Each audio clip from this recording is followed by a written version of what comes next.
We're all given the same script growing up. Go to school, get a good job. Get a good job.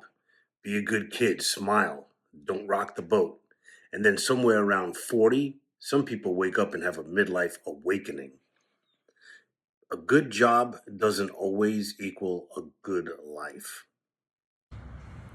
The Bible asks a brutal question in Mark 8:36. What does it profit a man to gain the whole world and forfeit his soul? Some jobs look amazing from the outside. The title, salary, benefits, status. Then you get inside the role and it slowly drains the life out of you. And here's the trap. It pays well, so you normalize the compromise. And you tell yourself, this is just what people do. And now you're trading your life for something that you don't want. When you trade your time for money, your family pays the real price. Because when they pay you, they expect access to you. Your phone rings, you have to answer it. You request time off, you have to negotiate for your own life. And then Jesus drops another truth bomb in Matthew 6:24. No one can serve two masters. But most people try to serve both, their family and their finances. These two masters don't play well together. So here's the uncomfortable question. Do you have freedom, or are you just a well-compensated slave? A well-paying job should never be confused with purpose. Even traditional slaves were fed. Let that land. A paycheck offers counterfeit peace. Wanting to provide for your family is honorable.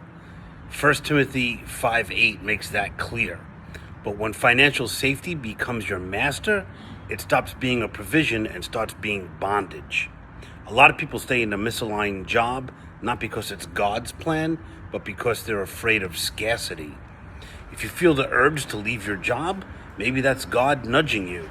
And if you stay only because it makes financial sense, you'll live with a low-grade fatigue your whole life. Not just tired, but really you're misaligned. Because you're not serving the purpose that you were created for, you just feel out of sorts. You're surviving inside of someone else's plan for your life. Freedom begins when you realize a job is just a vehicle to make money. It's not the only vehicle, though. True security isn't the absence of risk. Confidence comes when you're aligned with your purpose. Reject fear when it's dressed up as wisdom.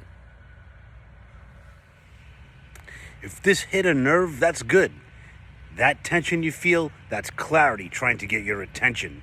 You weren't created just to survive paychecks. You were created for alignment. And alignment always beats comfort in the long run.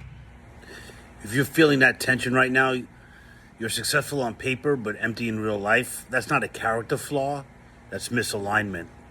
And no, it doesn't mean that you should quit your job tomorrow and blow up your whole life. It means you should start asking better questions about how you want to spend your time, your talent, your energy. I mean, for some people, reinvention looks like entrepreneurship. For other folks, it looks like having a business with a proven system instead of just selling out their life one paycheck at a time. Now, franchising is not a magic solution, but it can be a smarter vehicle for people who want to control their leverage, actually have alignment without starting from zero. If you're curious what reinvention could look like for you, I help people do exactly that. So no hype, no hopium, no pressure, just facts and real conversations. Book an appointment below.